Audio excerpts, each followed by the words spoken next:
Hello guys, welcome back to another video.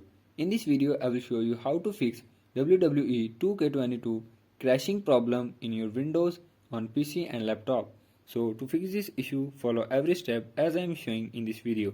And do not forget to subscribe this channel. And also press the bell icon for the latest upcoming videos. Hope so this will fix your problem and help you a lot.